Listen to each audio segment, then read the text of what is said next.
Good evening, ladies and gentlemen. Welcome along to Crown Business TV this week, the place where business owners and entrepreneurs receive valuable insight and takeaway information into improving their profitability and their business growth. If it's your first time joining us tonight, my name is Harvey Lynch. I'm the founder and owner of Crown Business Development, a consulting and coaching firm helping the owners of small to medium-sized businesses accelerate their business growth through developing and helping implement strategies in the areas of business planning, business systems, and increasing and improving profitability.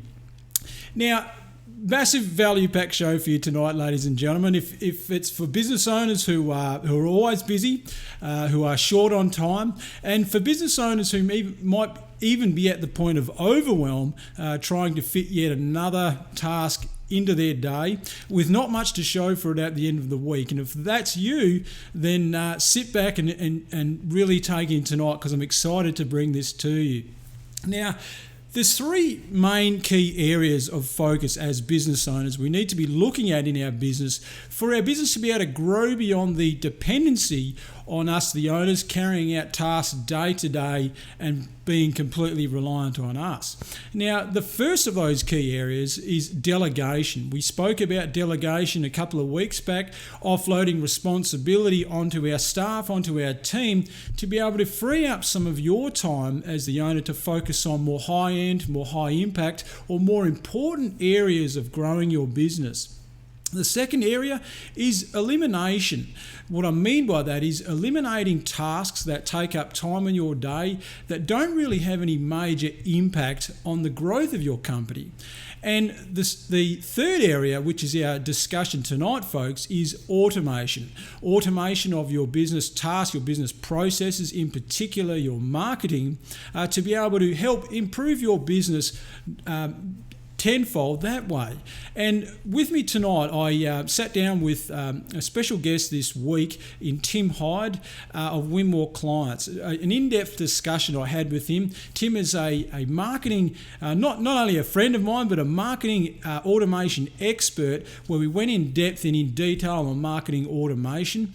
And I want to bring that discussion to you tonight. So I invite you to grab pen and paper, grab your favourite drink, sit back and enjoy as I bring you my interview with Tim. Ladies and gentlemen, I'm joined by Tim Hyde today of Win More Clients. He's Australia's leading authority in marketing automation, and he helps business owners on their sales and marketing strategy, and with a particular focus on optimizing their sales lifecycle and marketing automation. So Tim gives you the advice, support, and tools that you need so that your business gives you more time, more money, and more freedom. So thanks very much for jumping on with me today, Tim. Thanks, Harvey. Great to be here and chat with you this morning. Or tonight. Awesome, mate. Yeah, that's right. Pre-recorded. Tim, why don't we start off, mate, marketing automation. What is it from your point of view, and why is it so important that business owners take up automating not only just marketing processes, but business processes in general, mate? Yeah, look, marketing automation is the use of technology to systemize and streamline the process by which we take our customers through their life cycle. Now, I mean, that's the sort of short version, but ultimately it sort of helps us, close more sales, nurture more relationships, and ultimately build our brand and a relationship with people. So, I think technology that allows us to support that process. Right. And I guess when business owners first speak to you about that, what are the challenges that they're up against? So I guess you can begin marketing automation from very early stages in business right up to when a business owner wants to scale.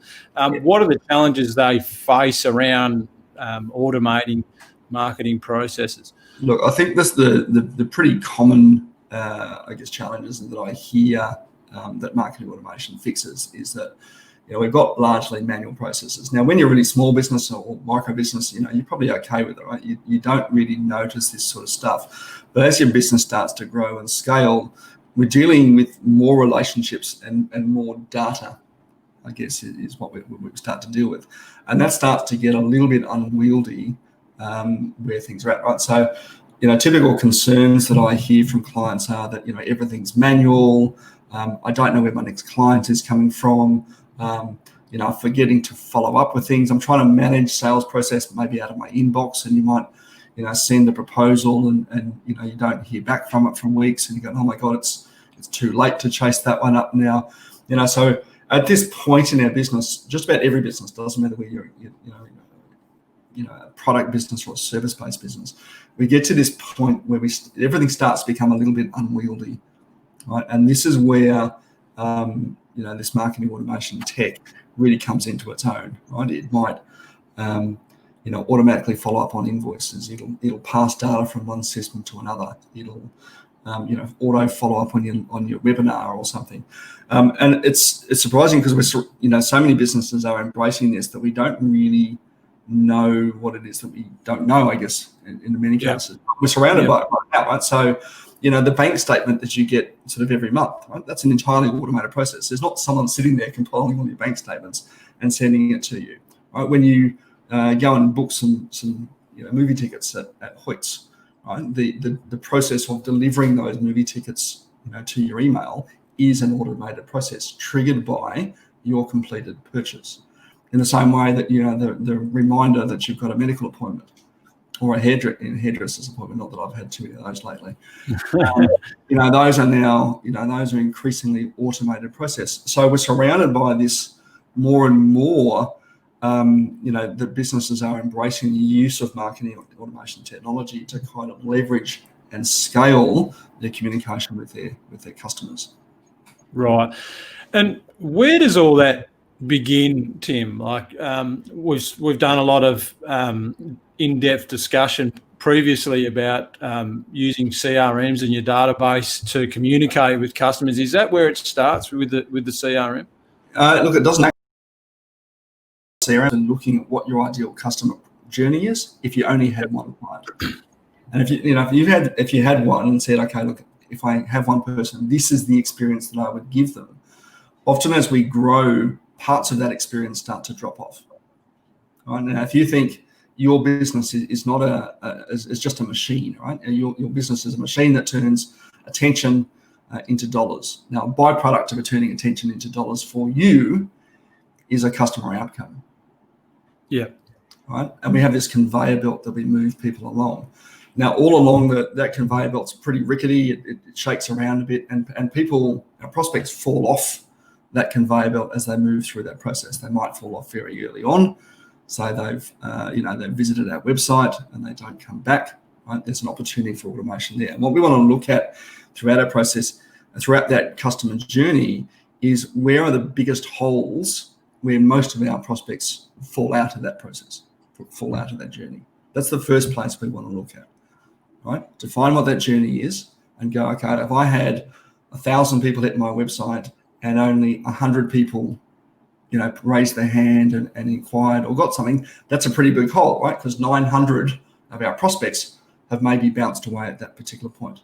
If we're going from 100 people who put their hand up to only one person, gets a sale, well, there's 99 people there that have somehow fallen out of our customer journey. And we need to look at it from a marketing context, whether we've actually got the right people in the first place. Yeah. And if we start ticking these boxes off and say, yes, they're the right people, we need to start analysing why didn't they take that next step. And so when we look at that customer life cycle, that's the first place we start. Then what we want to do is start filling it with systems and skills as appropriate to plug those holes in that journey. We don't need more leads. What we need is those leads to be less funnel-like and more pipe-like. Yeah, okay. So they become more sticky, if you like, and more sticky. Right? Otherwise, we're wasting. We're putting ourselves out there now. It's like going on lots of dates to start with, right? Now I know you're just about to have your second baby, but before you met your wife, before I met my wife, there were lots of prospects that we had, and we focused on one and nurtured that relationship to the point where you're now having your second kid, and my first one's 14 and actually started to kind of work in my business now. But we made those relationships sticky by focusing on that relationship, and we let the other ones go but we can't let the other ones go in our business context. We've got to make them as sticky as possible of finding and fixing those holes where they leak out, right, between awareness and dollars. Okay, so your CRM and your marketing automation, often we use those terms fairly interchangeably at the moment, but they don't have to be mutually exclusive. Your CRM, obviously, your customer relationship management system, where you store data about your clients, your prospects, your partners, and your marketing automation system, which is the tool that allows you to leverage that information and create a communication or workflow as appropriate. Yep. Are just tools that we use to plug the hole in that process. Okay. And then I guess on that customer journey, it's not just up to the point of sale either. So then of course, when we start talking about customer retention, a lot of those processes can be automated as well. And I think when you're talking about relationships before, the customer retention part would be you want to make sure that's pretty well down pat and well processed out. Yeah, absolutely. Okay, we have an onboarding process. Like I remember years ago, I bought a Dyson vacuum cleaner, and one of those stick ones, which is awesome, by the way. But 30 days after I put my warranty registration in, I got an email from Dyson saying, "Hey, look, it's been 30 days. Hopefully you love your stick vacuum cleaner." Of course, you've been using it all around the house going, "Oh my God, this is so cool." Yeah. I got an email from them saying, "Hey, look, it's been 30 days. We imagine that you've lost the instructions right now," which of course I had. So what we've done is we've shot this quick video below to show you how to change the filter, because it's probably about time to change the filter right now. Brilliant. All right, now that's 30 days in. Okay, now there's no way someone's sitting there going, "Well, hang on, is it 30 days? I've put that in my calendar and worked out when I needed to send you, Tim, that particular email or instructions," right? Absolutely, that was put into some form of technology that said, wait 30 days, send email with video attached.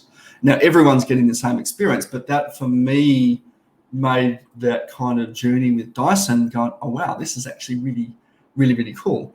And we should be looking at how do we do that in our businesses as well. That says, it doesn't matter what you do, okay? Look, like, if you're putting in air conditioning units, right? Just check in 30 days later and say, "Hey, it's been 30 days. Just wanted to check in and see how it's all going. Do you have any questions? Is the system that you spent all this money on working as you expected?" Because it just creates that little bit of additional experience that suddenly you're showing customer care. And again, what would you do if you only had one client? Right? Yeah, so absolutely. Care to say, well, if you're my only client, how do I keep you, long term? Just like we would do with significant others. Yeah, a great way of looking at it is treating that client as if it was your one and only client, and make sure that relationship was solid. Yeah. Yep. So, Tim, what about what would you say to a business owner that's starting out that you mentioned before about it doesn't start with just the CRM? What would you suggest they do is completely map out their customer journey, even on paper, just to say where does it start and what flow does the customer take throughout the buying process and then on the back end as well? Yeah, absolutely. And that's absolutely the first place to start. Look at what that experience is end to end. Look at how where do they come from? What hook? I often will say, you have to have the right bait in the right pond when we talk marketing, right? So, what bait that moves them from that pond? Hopefully, we're in the right space, right, into the next step. Right? And how do we nurture that relationship? How long do we need to nurture that relationship for? If I know that my buyer typically buys within 6 months of coming across me, do I need to make my nurture process 9 months long? Right. As opposed to 1 month long. Or too often, I think we connect with people and we have one conversation and we say, "Are you ready to buy today?" And if the answer is no, we say, "Well, okay, if you're not ready to buy today, see you later." And we just chuck them back into this proverbial ocean. And someone else goes, "Sweet, okay." Yeah, I think tomorrow. And we do that so often. We connect with all of these people on LinkedIn or on Facebook, but we never, and then we put content out saying, hey, look, hey, buy from me, buy from me, buy from me, buy from me, because that's what we grew up with. When we watch TV as kids, like every 15 minutes, there's an ad that says, don't move, I've got something to sell to you. Yeah. Right. And whether we've stuck with this or not, I don't know. But, that's how so many businesses, still try and sell to this day, still try and market today. We put these offers out and say, well, if this is you right now, buy from us. Now, that's great, because there are a percentage of people in the market who are ready to buy today. But the vast bulk of our opportunities sit with the people who are not ready to buy right now, who don't know, like, or trust us enough to have that conversation and say yes, right? Because we've all got problems. Okay, whenever we sort of start looking at something, whether it's a couch, a new house, a new car, right, help with our business, whatever it happens to be, we're all in this position where I've got other things going on, and the problem that I might be looking to solve is not necessarily the biggest problem that I will have today. I can guarantee you, when your bub is born in a couple of weeks' time, on that day, nothing else will be important. It doesn't matter that it's not like you don't have other challenges or problems in your business or in your life or whatever, but on that particular day, those ones come secondary to everything else. Yeah. Okay. Yeah. And so what I want to be doing is capturing your information to nurture that relationship so that you can buy from me later when it is a problem. Okay. When it is that number one, number two, number three problem that we all do, we'll go, what's the thing I need to fix today? Yeah. I had this discussion last week in a referral group. It was around a property group, right? And it was all based around referrals. And I was just invited along. So there was a lot of discussion about what's your ideal client and so on and so forth. And it kind of was a process of people just screaming out, this is what I want. Can you send it to me as soon as you can? And I couldn't help myself. I had to make the comment of, look, that's fine getting the business today, but do not discount people referring you prospects that might not be ready to do business today, and never treat them as a bad lead, because there's only a certain percentage of that market that is ready to buy today. But the majority of the market, the ones that you should be nurturing in your database and connecting with regularly, well, that's where all the bulk of the money is, isn't it? So it was a conversation that I thought needed to be had so that people don't talk about leads and referrals as bad referrals if they're not ready to do business today. So, and then obviously that nurture process, build your automation into that to help them through the journey of when they're getting prepared to buy. Let's just take. I think it's a fantastic example, because I think we do that. Right? It sounds like a B&I meeting you're at. All right, but we do that, right? And now if we're not top of mind when our referral partners are having that conversation with their clients, with their people, the people they meet, they're never going to refer us. And so the weekly meeting structure that, say, a B&I has is really good for sort of being top of mind. Yeah. But if we don't take the time to educate and nurture those relationships, right, we're never going to be top of mind when our referral partners refer us. Okay, that's a process that can be automated. But here's a better way of doing that. Let's build a lead magnet, right? So a lead magnet is just a resource that you can give to a prospect that helps them take that first step. Again, they may not be ready to buy, but it helps them take the first step in that journey, right? Establishes our credibility and our expertise and helps them in some way, right? I've got an absolute stack of lead magnets on my website.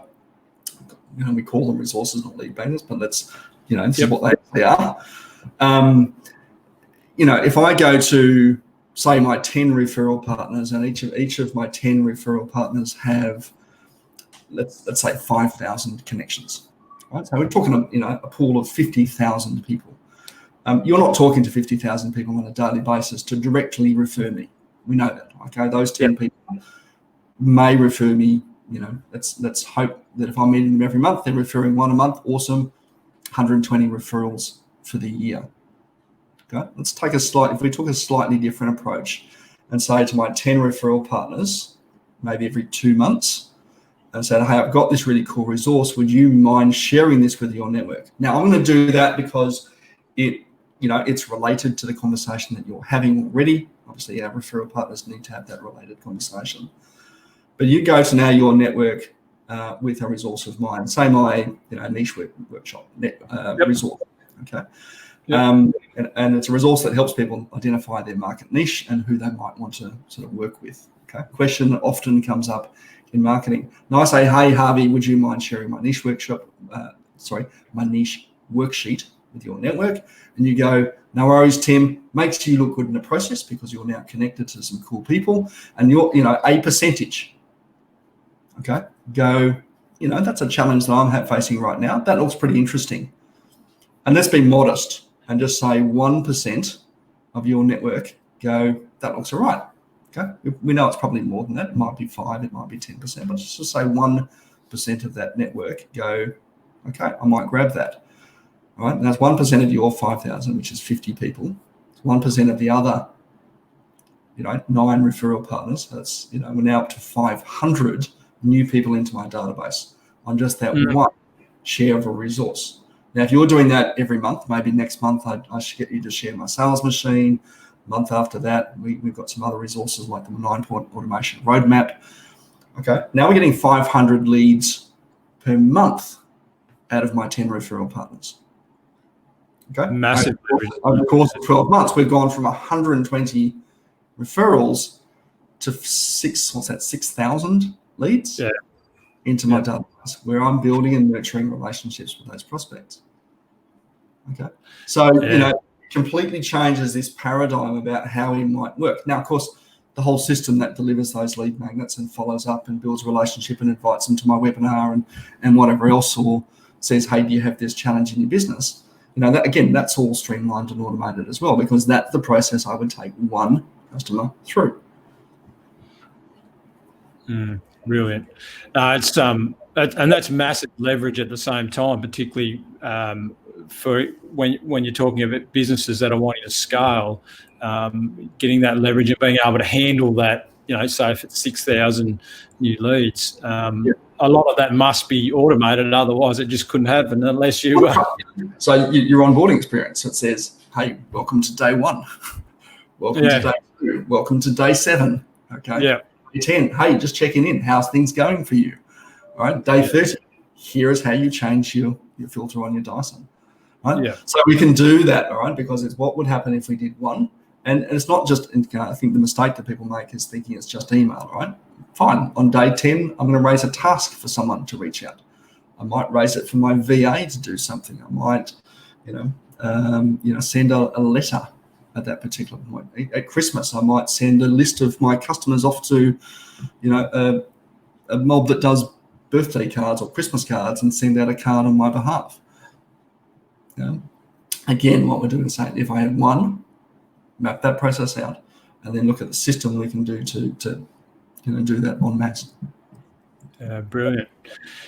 Look, Tim, thanks very much for your time this evening, mate. It's been great having you on today to chat about marketing automation. And if it is on the minds of business owners out there right now and they'd like to discover more about automating their marketing processes and they wish to reach out to you, mate, what would be the best avenue to get hold of you on, mate? Look, absolutely, Harvey. Probably the best way to get in touch, just jump over to winmoreclients.com.au/connect. There's a couple of links there. You can sort of jump on a call with me and we can chat, or you can check out some of the other things that we do. Awesome, mate. And I'll get that link in the comments for you as well. And thanks again, buddy. It's been much appreciated, and we'll catch up with you very soon. Great to chat. Cheers, mate. Yes, he's an absolute gun, isn't he, ladies and gentlemen? Tim Hyde, and I'd like to thank Tim for giving up his time this week to speak with me in what looked like he was heavily involved there in some renovations of some sort. So thanks again, Tim. And ladies and gentlemen, if you would like to reach out to Tim to talk about marketing automation and how it can work and fit into your business and streamline your marketing processes, then I will leave a link in the comments after the show.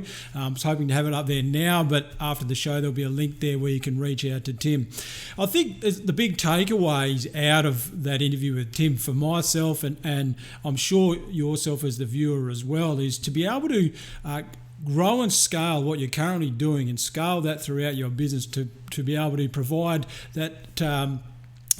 that marketing automation, but deliver that exceptional customer experience right from the when the first conversation is had with your prospect, right through to onboarding as a client, delivery on your goods, and then to be able to serve the customer, build the customer relationship, and retain that customer long term. And automation fits into every part of those different aspects of marketing. So I think it's a fantastic thing to take on board as the business owner. Obviously, it streamlines your processes a lot better, offloads some of those daily tasks that you're probably finding yourself doing each and every day. Having that automated, it's a bit like driving a car, an automated car. You're not snapping gears all day long. It's a much easier and more comfortable, more pleasant thing to drive, isn't it? So I guess the same thing would go for your business. So, ladies and gentlemen, I hope you enjoyed tonight. I hope you got something out of tonight. Once again, if you'd like to contact Tim, his information will be in the comments very shortly. And also, if you would like more information on areas of improving profitability, business systems, or planning for your business, I'll put another link in the comments below as well, where you can get more information on there and how I may be able to help you grow your business. Thanks for joining us tonight, ladies and gentlemen. It's been fantastic and a lot of fun. I look forward to catching up with you same time next week, Wednesday night, 6:30 p.m. here in Western Australia. Look forward to seeing you then. Bye for now.